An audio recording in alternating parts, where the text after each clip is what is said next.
Hey guys, Mike here, the Detroit Borg, with a look at the very inexpensive Motorola Moto E. This retails for $129 off contract. This is sold globally, runs on 3G networks, not LTE, has a 4.3-inch LCD display with a resolution of 540 by 960, which is good for 256 pixels per inch. This is also powered by a Snapdragon 200 processor, which is a dual-core clocked at 1.2 gigahertz. That's a Cortex A7. We also have 1 gig of RAM and an Adreno 302 graphics processor.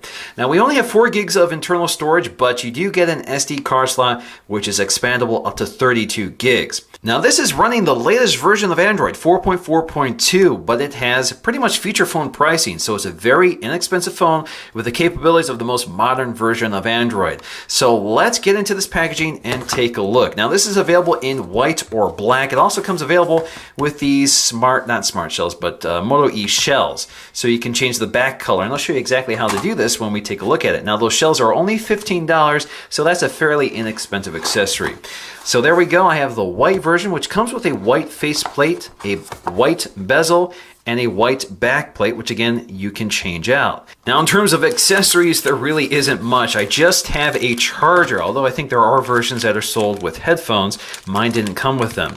So this is a fixed charger, actually. I'm not gonna take it out here, but it's just a USB charger. You can't remove the cable, so it's a micro USB charging cable. And I assume it's color matched to whatever version you got. So I have the white for the white phone. You probably get a black one with the black phone. Now in terms of paperwork, we have our safety, warranty, and regulatory information. We also have a quick start guide in English, and then we have one in Spanish.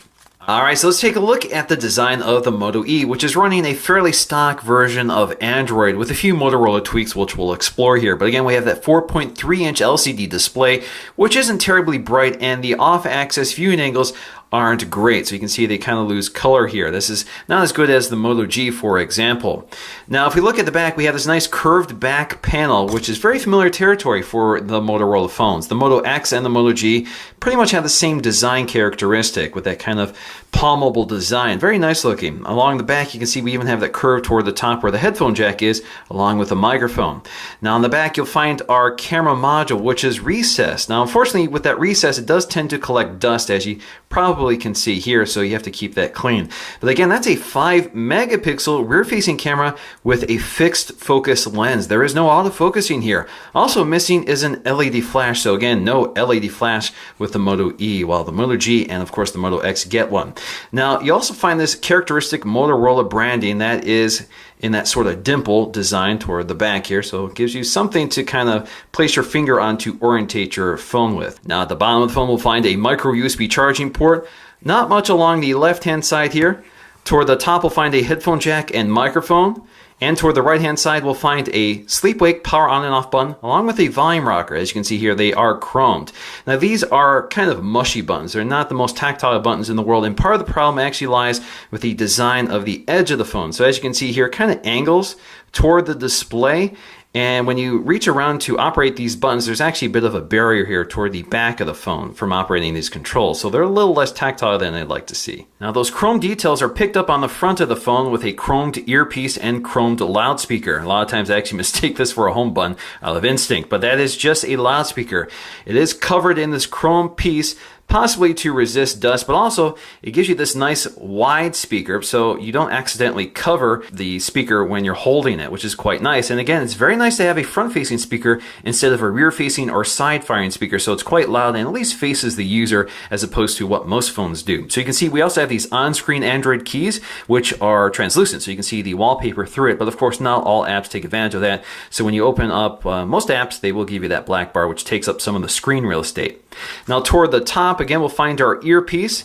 That is also chrome, similar to the loudspeaker at the bottom. We also have an ambient light sensor and proximity sensor, but there is no front-facing camera. There's only one camera, and that's on the back of the phone. Now, they did retain this white LED notification light, as you can see here, which is invisible until lit. Now, if you're wondering, these two speakers are not stereo speakers.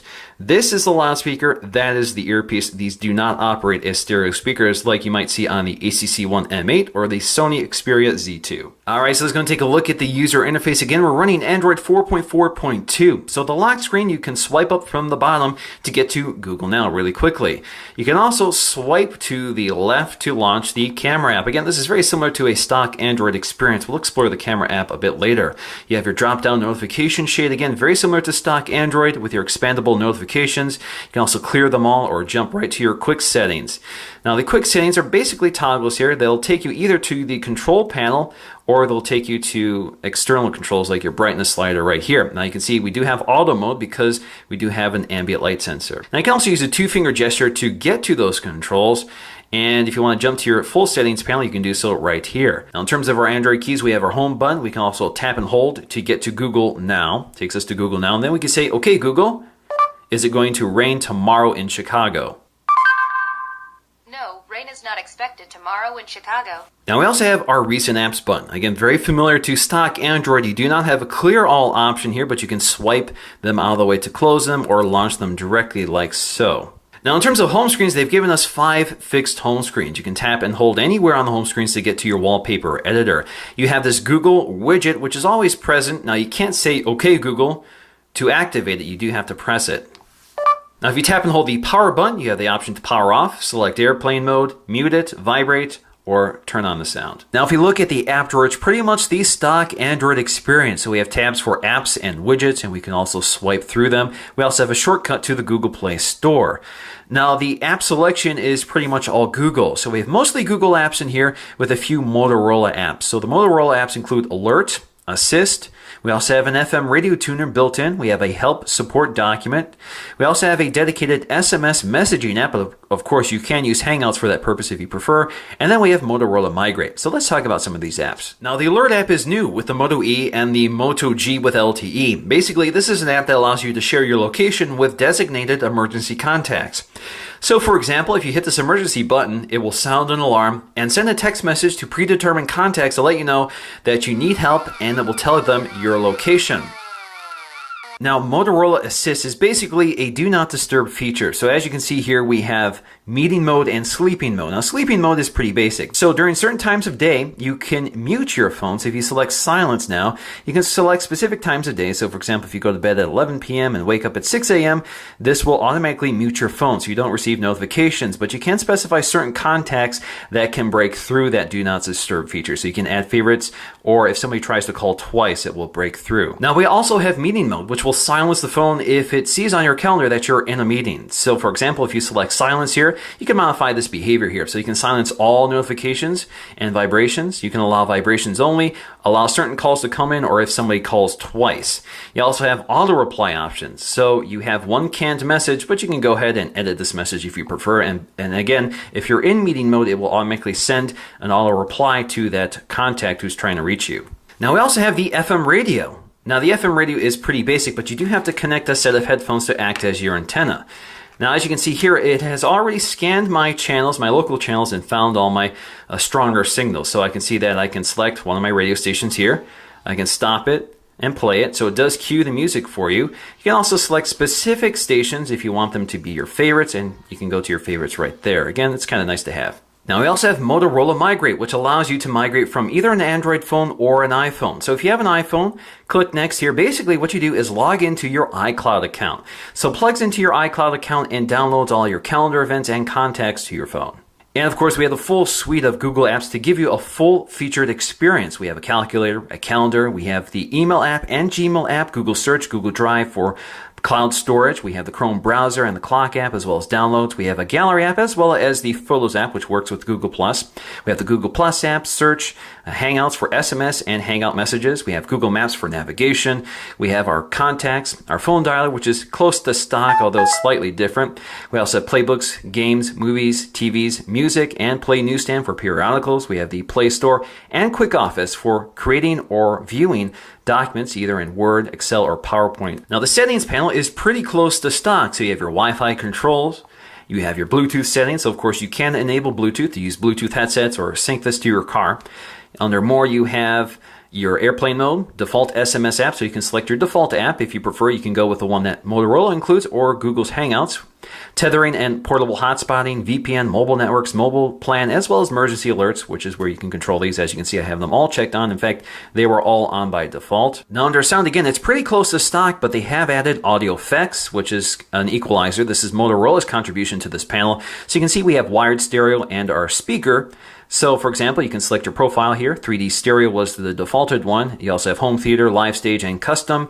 If you go to custom, you can also select your surround mode from wide to live to ambient or off. Same with your equalizers here. You have lots of equalizer options. Now, you can't manually adjust these.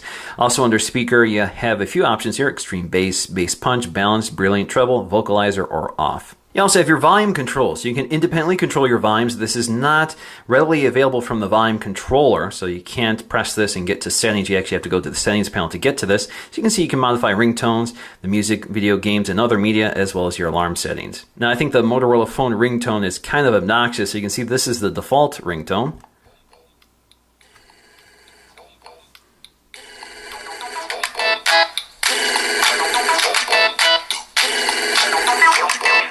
And of course you can select others.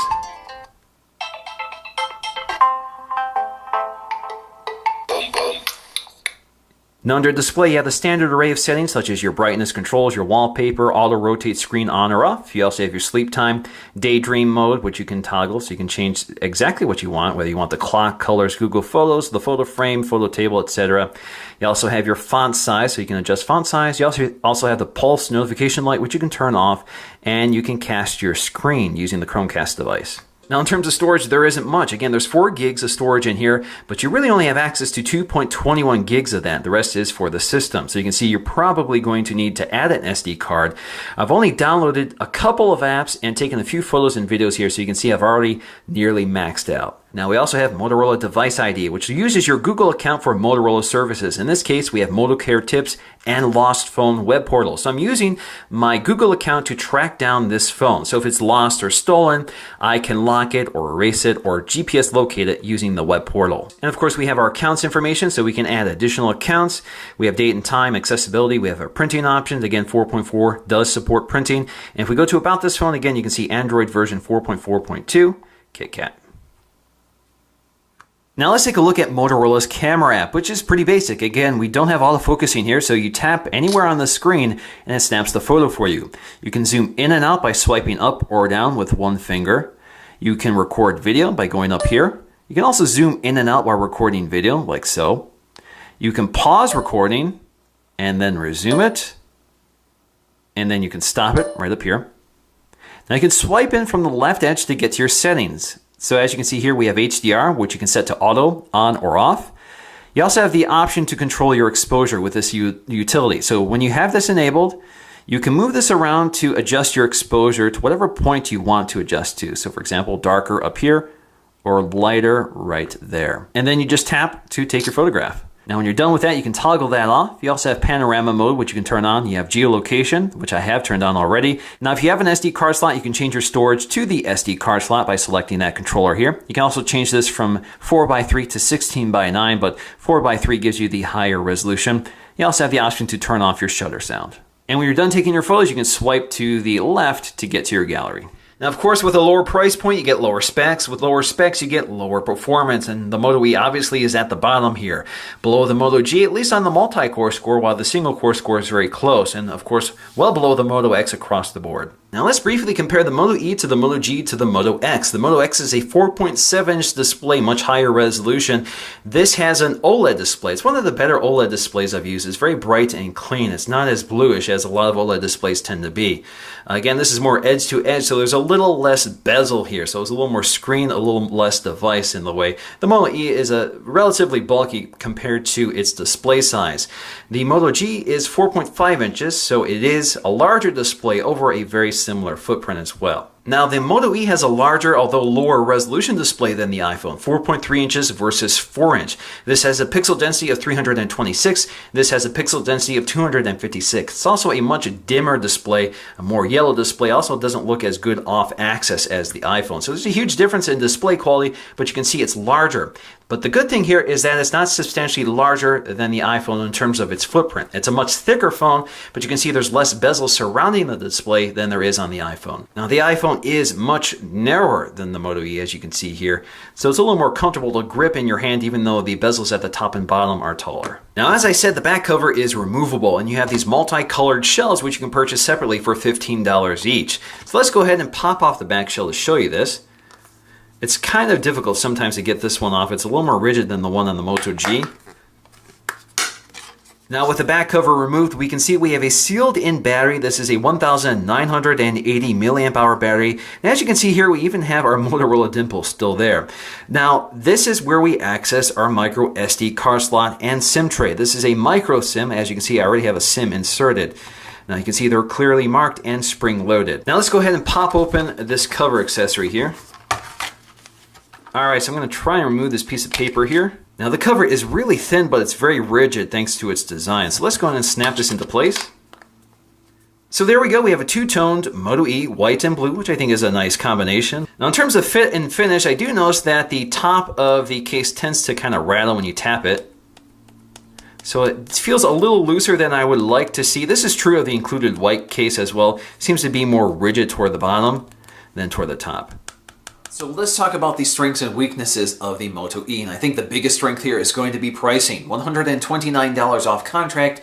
Get you an Android phone that's running the latest version of Android that's nearly stock on one of the best displays at this price point. Most phones at this price are running an old version of Android that's heavily skinned on a lower quality display. It also has that surprisingly good loud front-facing speaker, which makes a big difference here. Most speakers are facing toward the rear or toward the edge, and even if it may not be louder than those speakers, the fact it's facing the user makes a big impact. I'm also pretty impressed by the battery life. I'm able to get at least 9 hours out of heavy use on this phone while reviewing it.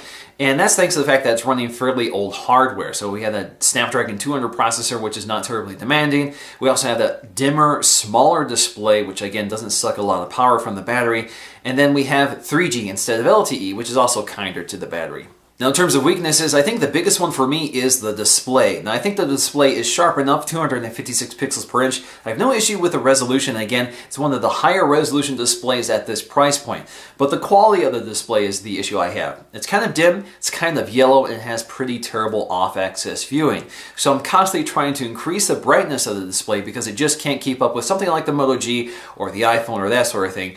But again, of course, pricing and battery life are affected by those things. Now, of course, the other big weakness here is the camera, or the one camera that's on the back. That's a 5 megapixel fixed focus camera, which produces pretty decent images in bright sunlight conditions outdoors with plenty of distance between you and the subject, but it's pretty hard to get sharp images if the subject is close to you or if the subject is in low light. Color saturation is also pretty low, and when you're in low light conditions, the frame rates really drop, especially on video. And when you're taking photos in low light conditions, the frame rate of the camera is so low that it's pretty hard to get a sharp image out of it. So definitely a mediocre camera. And then we have no front-facing camera, so a lot of apps can take advantage of that front-facing camera now, especially chat apps, and that's not available at all. Now, the other issue is performance and storage. Now, we're running a stock version of Android, which is pretty decent, but you still notice some frame dropping and performance issues, and you're gonna have to do a lot of maintenance in terms of killing background apps to free up that 1 gig of RAM. But otherwise, I found performance to be pretty decent, but that wasn't my experience initially. I actually found the keyboard to be very laggy,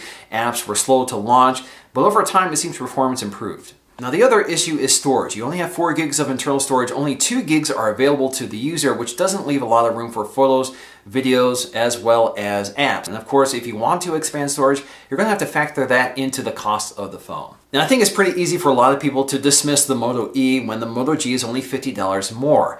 Now for me, I think that's the case. I think I would recommend the Moto G. I have a hard time recommending the Moto E, but the Moto E, $50 cheaper, gets you the option to expand storage. So although you only have 4 gigs, at least you can expand storage, which you can't in the baseline Moto G. Now the Moto G comes with a much better 5 megapixel camera with autofocusing and an LED flash and a front-facing camera. It also has a 4.5-inch display with a pixel density of 326. That display is much higher quality with great off-axis viewing, much brighter and much more accurate colors. But of course, $50 is a lot of money to a lot of people. And with the Moto E, you get a very similar experience, you get very similar software experience, you just give up some features that may or may not be important to some users. So in the end, I think the Moto E is a great value, especially if you're in the market for a very low-end smartphone that runs the latest version of Android. You really can't beat it. So that's going to do for me in this video. Thanks for watching, and I'll see you again in the next.